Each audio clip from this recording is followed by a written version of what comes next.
Hi நம் உறவுகள் அனைவருக்கும் வணக்கம். எல்லோரும் எப்படி இருக்கீங்க? சாப்பிட்டீங்களா? ஓகே. இப்போ நம்ம என்ன வீடியோ பார்க்குறோம்னா, லைவ்ல வந்து உறவுகள் கேட்டிருந்தாங்க. உங்கள் ஹேர் ஏன் இவ்வளோ பிளாக்கா இருக்குது? என்ன ஆயில் யூஸ் பண்ணுறீங்க? கொஞ்சம் எங்களுக்கு சொல்லுங்கன்னு கேட்டிருந்தாங்க. அவங்களுக்காக தான் இந்த வீடியோ. சரிங்களா? ஓகே. இவ்வளோ இன்க்ரீடியன்ட்ஸ் போட்டு தான் நான் ஆயில் ரெடி பண்ணுவேன்.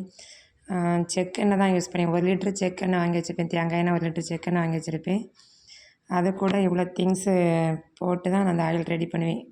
ஓகே, பார்க்கலாம் வாங்க. சின்ன வெங்காயம் தெரியும். இது வந்து ஃப்ளாக்ஸ் சீட்ஸ், கருஞ்சீரகம், வெந்தயம், நெல்லிக்காய், இது வந்து வேம்பாலம் பட்டை, இது வந்து என்னது ரோஸ்மெரி இலை. ஓகேவா? வேப்ப இலை சொன்னேண்ணா. ஓகேப்பா. இவ்வளோ போட்டு தான் நான் அந்த ஆயில் ரெடி பண்ணுவேன். இதில் எப்படின்னா சின்ன வெங்காயம், நெல்லிக்காய், வேப்ப எல்லாத்தையும் மட்டும் மிக்ஸியில் லைட்டாக அரைச்சிட்டு ஆயில் கூட மிக்ஸ் பண்ணிடுவேன். இந்த 3ஐயும் லைட்டாக பொடி பண்ணி போடுவேன். சரிங்களா? ஒன்று சொல்ல மறந்துட்டேன். அப்புறம் வந்து நம்ம கற்றாழை ஜெல்லு அதோட ஆட் பண்ணுவேன். சரி, நான் எண்ணெய் கூட ஆட் பண்ணும்போது நான் கற்றாழையை காட்டுறேன். சரிங்களா?